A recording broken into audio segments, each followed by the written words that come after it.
안녕하십니까. 거꾸로 투자하는 쇼킹 부동산입니다. 서울에 58만 채 아파트에 파묻히겠다 시작해보겠습니다. 자, 금일 서울 아파트 공급 관련하여서 이슈가 쏟아졌습니다. 먼저 서울시에서 주거정비 지수제 폐지 등을 포함한 6대 재개발 규제 완화책을 발표했고요. 또한 국토부에서 오늘 위클리 공급대책이라 해서 3080 4차 후보지 선정 결과를 발표를 했습니다. 자, 서울시의 6대 재개발 규제 완화부터 살펴보겠습니다. 그 중에서 가장 주목을 받았던 것이 바로 주거정비 지수제 폐지죠. 자, 이 주거정비 지수제가 뭐냐면요, 재개발 같은 경우는 아무 뭐 빌라만 있다고 무조건 할 수 있는 게 아니라 어느 정도 일정 조건에 충족이 되어야 됩니다. 그 일정 조건이 뭐다? 법정 요건이 있었고요. 또 서울시에서 자체적으로 만든 주거정비 지수제라는 것이 있었습니다. 자, 그런데 법정 요건으로는요, 서울 지역의 재개발 가능한 면적이 50%나 달하는데 주거정비 지수제에 포함하니까 14%밖에 안 되네. 한마디로 재개발 대상지를 크게 줄이는 규제안이더라. 그래서 이것을 서울시에서 주거정비 지수제를 폐지를 제시하고 이것으로 재개발 대상지를 확대하겠다고 언급을 한 겁니다. 이 주거정비 지수제는요, 2015년에 강화가 되면서 그 이후에 사실상 신규 구역이 지정이 중단된 상황이었죠. 그래서 주거정비 지수제 폐지는요, 앞으로 재개발 대상지 지역이 크게 늘어날 수 있겠구나, 이렇게 받아들이시면 될 것 같습니다. 자, 두 번째는요, 공공기획 도입 지정기간을 단축시키겠다고 합니다. 서울시가 주도하는 공공기획을 전면 도입해 구역 지정까지 걸리는 기간을 5년에서 2년 이내로 대폭 단축한대요. 이게 뭐냐면은 이제 재개발 같은 경우는 공익적 특성 목적으로 그 기반 시설이 너무 열악해서 슬럼화가 되고 그 슬럼화로 인해서 이제 아무래도 이제 주거 불안 야기할 수 있는 부분이기 때문에 약간의 공익적 목적에서 진행되는 사업이다 말씀드렸죠. 그러다 보니까 자, 이게 내가 하고 싶다고 할 수 있는 게 아니라 어느 정도 특정 조건이 있다 말씀드렸고, 그 조건이 충족됐을 때 시에서 기본 계획을 수립해서 사업을 추진해 나가고, 기본 계획에 포함된 곳을 정비구역으로 지정함과 동시에 사업 추진이 진행되거든요. 자, 그러면은 기본 계획 수립과 정비구역 지정까지 그 기간을 단축하겠다는 겁니다. 아까 첫 번째 발표 내용에서 재개발 대상지를 확대했잖아요. 그럼 그 재개발 대상지 되는 데가 확대된 곳을 구역 지정까지 절차 기간을 5년에서 2년까지로 단축하겠다는 겁니다.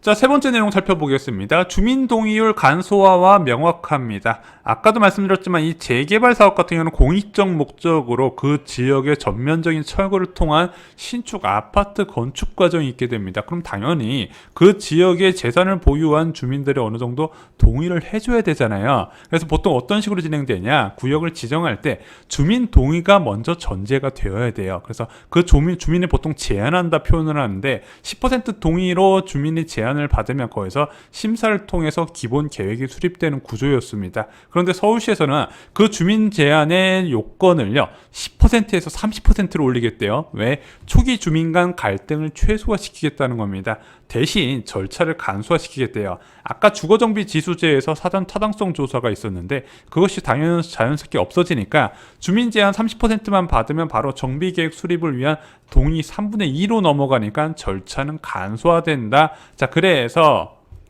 주민 간 갈등을 최소화하면서 절차는 단축시키기 때문에 이게 정비사업 활성에 도움이 될 것이다. 근데 지금 워낙 기존 이제 해제 구역에 대해서 주민들의 재개발 열망이 강하기 때문에 뭐 주민동의 30% 받는 건 일도 아닐 거라고 생각을 해요. 자, 네 번째는요, 재개발 해제구역 중 노후지역 신규 지정입니다. 자, 박원 서울시장 시기에 부동산 시장 침체가 이어지면서 주민들의 해제 요구가 크게 늘어났고, 그에 따라서 316곳의 정비구역이 해제가 됐습니다. 그런데 서울시가 조사해봤더니 이 중에서 54%가 여전히 건물 노후화가 심각하고 해당 구역들이 모두 법정 요건을 충족하고 있는 것으로 분석됐다. 그래서 시는 주민들의 재추진 의사에 따라서 구역 지정할 것으로 보고 있다. 그래서 특히 해제 지역의 70%가 동북 서남권에 집중 분포되어 있어 해당 지역 재개발 재추진이 활성화된다면 지역 균형 발전도 효과가 될 것이다. 그래서 박원 서울시장의 해제된 구역은요, 다시 지정하려면 현재로는 공공 재개발 또는 이사 공급 대책에 따른 도심 공공 복합 사업밖에 없었는데 민간 차원에서도 다시 지정해서 추진할 수 있는 길을 열어주겠다고 한 겁니다. 자, 다섯 번째 살펴보겠습니다. 제2종 일반 주거지역 규제 완화 부분이에요. 자, 2종 일반 주거지역은 7층 높이 제한이 있는 게 서울시만 있습니다. 경기도는 15층까지 가능해요. 그러다 보니까 그 가로주택 정비 사업 있죠? 보통 서울시에서는 7층 높이까지만 밖에 안 됩니다. 그래서 활성화가 안 됐어요. 그걸 풀어주겠다고 합니다. 자, 이렇게 되면 정비계획 수립 시 2종 일반 주거지역 수준으로 용적률, 기존 용적률 190%, 허용 용적률 200%를 적용받고 7층 이상으로 건축이 가능해져서 사업성이 크게 개선될 것이다. 그래서 저밀도 개발에 이런 규제 완화가 필수적이다. 이런 이야기가 있었죠. 자, 그러다 보니까 아마 오세훈 서울시장도 가로주택 정비 사업 같은 개발 방안을 공약으로 내세웠기 때문에 이거는 뭐 누구나 다 진행될 것이다 예상을 했던 부분입니다. 굳이 있을 필요가 없는 규제였어요. 자, 여섯 번째는요, 매년 재개발 구역 지정 공모를 하겠다는 거예요. 자, 그래서 좀 자세히 살펴보겠습니다. 구역 지정 활성화를 위해 매년 재개발 구역 지정 공모를 실시하고 연 25개 이상의 구역을 발굴할 계획이다. 구역 지정의 예측 가능성을 높이고 재개발에 대한 시민들의 관심을 높인다는 것이 목표다. 시는 각 자치구별 주택 수급 계획과 재개발 현황 등을 토대로 연도별 공급 목표를 설정하고 재개발 시급성과 자치구별 안배, 추진 의사 등을 종합적으로 고려해서 사업 구역을 선정할 계획이다. 이거는 민간 재개발 구역을 선정한다는 얘기예요. 자, 이건 쉽게 설명드리면요, 한마디로 서울시에서 재개발 구역을 크게 늘리겠다는 겁니다. 자, 원래는 기본 계획을 10년마다 수립을 해요. 그래서 그 안에 포함된 정비 사업장을 구역을 지정하는 방식으로 정비 사업 활성화에 나섰었는데, 그렇게 안 하고 그렇게 하면 너무 이제 속도가 굼뜨니까 매년 재개발 구역을 지정하는 것을 공모해서 구역을 확대해 나가겠다 이렇게 발표를 한 겁니다. 지금 국토부가 하는 방식으로 하는 것과 비슷하다고 보시면 돼요.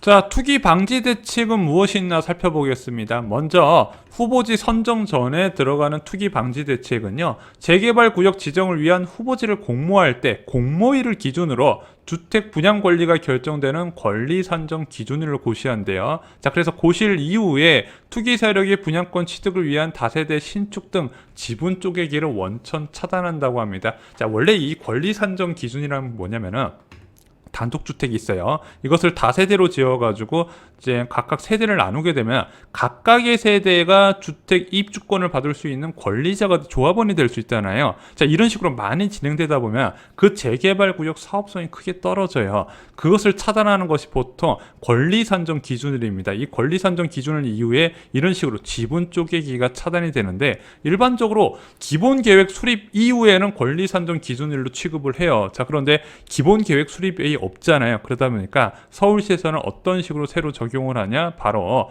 후보지를 공모하는 공모일을 기준으로 이 권리 산정 기준일을 선정한다고 이야기한 겁니다. 뭐 새로운 제도는 아니에요. 자, 후보지 선정 이후에는요, 분양권이 없는 비경쟁적인 신축 행위를 제한하는 건축허가 제한과 더불어서 실소유자가 거래 가능하도록 하는 토지거래 허가구역 지정 등 다각도의 조치를 취할 것이다. 한마디로 후보지 선정되면은 토지거래 허가구로 묶겠다는 얘기입니다. 자, 이사공급 대책은 이거보다 좀 더 강력하죠. 2월 4일 이후에 취득하는 주택이 만약에 이런 후보지에 포함될 경우에 현금 청산자가 된다는 굉장히 강력한 조치죠. 아무튼 민간 재개발 중심의 투기 방지 대책이 나오는데, 뭐 그렇게 획기적이라고 할 만한 거는 토지거래 허가구역 지정밖에 없는 것 같네요. 자, 그럼 이번 규제 완화로 공급이 얼마나 늘어날까 보겠습니다. 서울시에서 목표로 잡은 것은 2025년까지 연평균 26,000호, 5년간 총 13만 호를 재개발 규제 완화로 공급하겠다고 합니다. 그리고 추후 발표될 재건축 정상화 방안을 통해서 연평균 22,000호, 총 11만 호를 통해서 재개발 재건축 정상화로 2025년까지 24만 호의 주택 공급을 추진한다는 이야기입니다.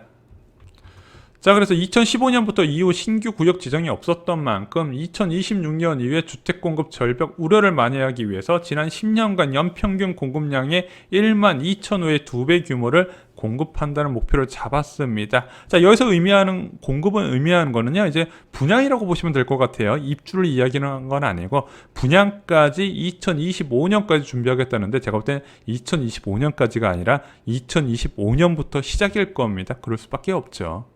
자, 6년 만에 서울시의 정비사업 기조가 바뀌는 내용이다 보니까 관련된 기자들 질문이 쏟아졌습니다. 서울시 재개발 규제 완화 FAQ 살펴보겠습니다. 먼저 주거정비 지수제 폐지되면 공공재개발이 위축되는 거 아니냐, 민간 중심의 정비 주거정비 지수제 폐지 확산으로 너도 나도 민간 개발 선호하면 공공재개발 어떡하냐 그랬더니 서울시에서 이렇게 답변했습니다. 그럴 가능성 적다. 이날 발표된 완화 방안에 공공재개발도 같은 조건이 적용된다. 그래서 공공재개발과 민간 재개발 상호 보완되고 경쟁하면서 주민들이 선택하게 할 것이다. 니들이 알아서 할래? 아니면 공공이 깊숙하게 참여해서 좀 혜택을 주면서 더 많은 공급 물량을 이끌 것이냐, 주민들이 선택하게 한다는 거죠. 두 번째는 주거정비 지수제 폐지 시 재개발 구역 신청이 복물처럼 쏟아질 것 같은데 다 받아주냐. 아까 해지된 곳이 300곳이 넘는다 그랬잖아요.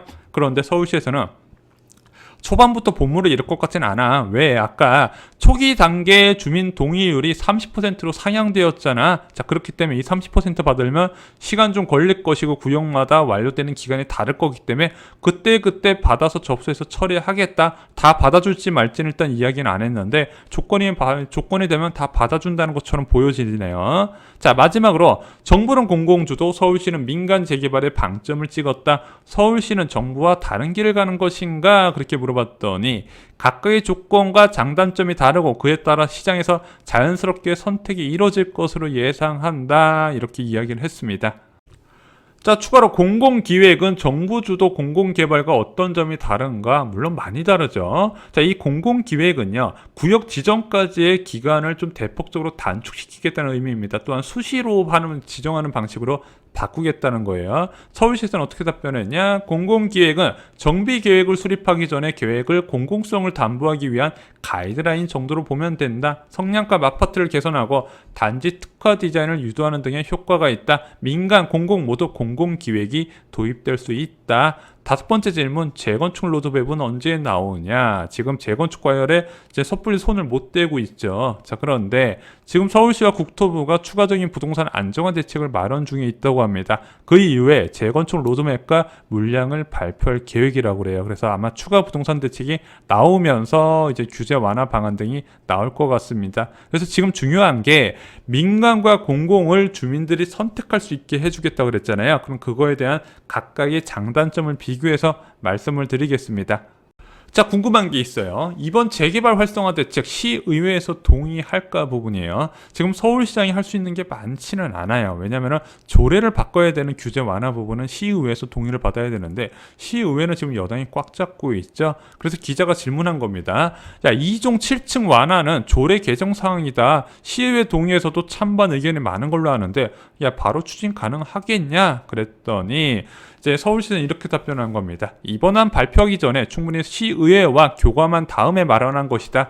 그렇게 반대가 있을 것으로는 생각 안 한다. 한마디로 시의회에서도 필요성을 인정하고 있기 때문에 뭐 반대하겠어? 이렇게 답변이 나온 것 같아요. 확정된 부분은 아닌 것 같습니다.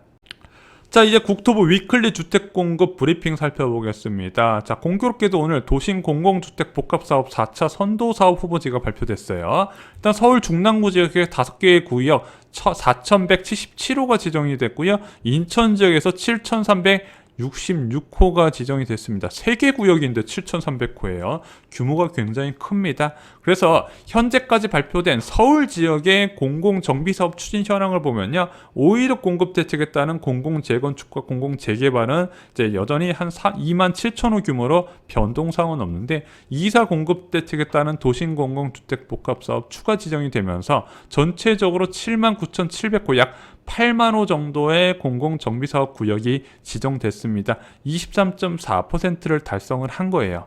그리고 이미 지정한 후보지에서 주민 참여율이 높대요. 벌써 도심 복합사업 10% 이상 동의 후보지 현황을 봤더니 13개 구역이나 되네. 자, 이 10%가 왜 중요하냐? 후보지를 국토부에서 발표하잖아요. 발표하고 나서 바로 사업 추진이 되는 게 아니라 주민 동의가 중요합니다. 자, 여기서 이제 10% 이내 동의를 받아야 예정 지구로 지정이 돼요. 그 다음에 사업 추진 의사 타진을 다시 물어봅니다. 1년 이내 3분의 2 이상 동의를 받아야 돼요. 이게 쉽지는 않거든요. 그런데 벌써 예정지구에서 이렇게 동의받은 곳이 많이 늘어났네. 그럼 얘네들 예정구역으로 지정하면 3분의 2 이상 동의받는 거 어렵지 않을 것이다. 국토부에서 이런 자신감을 드러낸 겁니다. 제가 봐도요, 현재 토지주 입장에서는 이제 2사 공급 대책에 따른 정비사업을 반대할 이유는 없어요. 자, 그럼 앞으로 공급 아파트 얼마나 늘어날까요? 오늘 서울시에서 자체적인 재건축, 재개발 규제 완화를 통한 공급 목표 5년 동안 24만 호를 밝혔습니다. 자, 기존의 국토부에서 추진하는 공공정비사업 확대를 통한 공급 목표 34만 호입니다. 자, 이거 합쳐봤더니 58만 호나 되는 어마어마한 수치죠. 그런데 이 두 개의 실질적인 공급은 언제 이루어질까요? 먼저 분양은요 2027년 이후를 봐야 됩니다. 왜냐, 이게 아무리 이게 일반 분양이라는 게 이주하고 철거 이후에 진행을 할 수 있는 부분이다 보니까 빨라야 5년 이후다, 6년 정도 봐야 되는 부분이고요. 입주는 2030년부터 진행이 가능한 부분입니다. 그래도 중장기적으로 서울 지역에 공급 불안 이슈가 있었기 때문에 그것을 해소하는 좋은 정책이다, 개인적으로 이렇게 생각을 하고 있습니다. 자, 3기 신도시가 어느 정도 입주가 한참 진행되고 있을 때 서울 지역에서도 본격적으로 공급 확대를 통한 아파트가 쏟아질 가능성이 제기가 되고 있습니다. 당장 저금리와 내년까지 이어지는 공급 불안으로 부동산 시장이 불안하겠지만 중장기적으로는 오히려 수요를 넘는 공급이 있을 수 있다는 부분 꼭 잊지 마시기 바랍니다. 좋아요, 구독, 공유 꼭 부탁드립니다. 감사합니다.